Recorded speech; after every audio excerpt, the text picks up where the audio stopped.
Oui, mais c'est parce que c'est l'époque qui veut ça.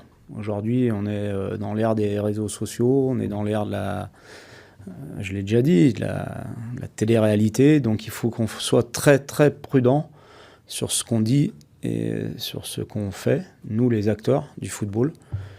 Parce que le jour où il y aura vraiment un très très gros problème, on sera responsable de ça. Donc on ne peut plus se permettre, comme il y a 30 ans ou 25 ans, de dire ou de faire des choses pour lancer le derby, on va dire, puisque c'était plus de la provocation qu'autre chose. Je ne pense pas qu'il y ait de la haine entre les deux clubs. Il y a de la provocation, il y a...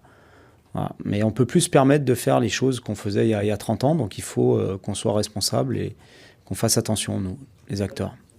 Ouais, c'est un regret parce que ça faisait un peu partie du folklore. Je me souviens, moi, des déclarations de Raymond avant les matchs contre Saint-Etienne. C'était plutôt marrant. Après, entre joueurs, on en rigole après quand on se revoit. Mais en tous les cas, les faits sont là. Aujourd'hui, on ne peut plus se permettre de faire ça parce que ça devient dangereux. Et à partir du moment où ça devient dangereux, c'est à nous de faire attention et c'est nous qui sommes responsables de tout ça. Donc à nous d'avoir suffisamment de retenue pour que le match se déroule sur le terrain, aussi dans les tribunes, parce que ça doit être une fête, et il y aura nos supporters, donc je trouve que c'est très bien. Mais voilà, qu'on n'ait pas de débordement qu'on pourrait regretter. Bah, c'est ce que je viens de dire. Aujourd'hui, les réseaux sociaux ont pris une importance énorme, puisque ce sont par l'intermédiaire de ces réseaux, notamment, qu'on recrute ou pas un joueur. Voilà, donc, mais ça fait partie de l'ère moderne. Moi, je n'ai pas commenté la décision des dirigeants stéphanois de ne pas avoir donné suite finalement.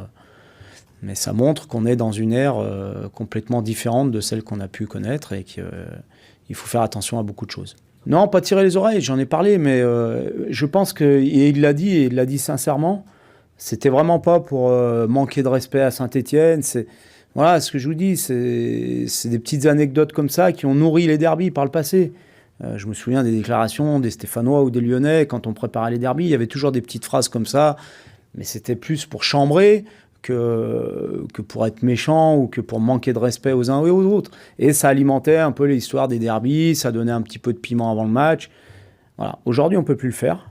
Donc je pense que ça sera une bonne leçon pour lui et pour tout le monde de se dire, voilà, il y a des choses qu'on ne peut plus se permettre parce que c'est comme ça, parce que l'époque a changé et qu'on est, nous aussi, responsables de tout ça, quoi. Bon, si on perd ce match, j'ose pas l'envisager, mais de toute façon, un derby, déjà, quoi qu'il se passe avant, c'est un match à part qu'on ne doit pas perdre. Voilà. Donc aujourd'hui, on est dans une situation au classement où on a brûlé beaucoup de jokers et beaucoup trop à mon goût.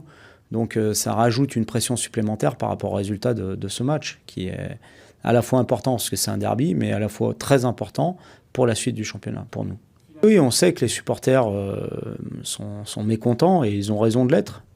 Ils ont raison de l'être puisqu'on n'assume pas pour l'instant les objectifs qui nous sont fixés.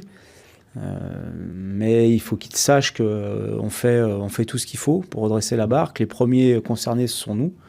Les premiers déçus, ce sont nous. Les premiers en colère, ce sont nous aussi. Et on les comprend, mais on est aussi au cœur du problème et on est aussi les premiers touchés par tout ce qui se passe pour le club et pour l'équipe.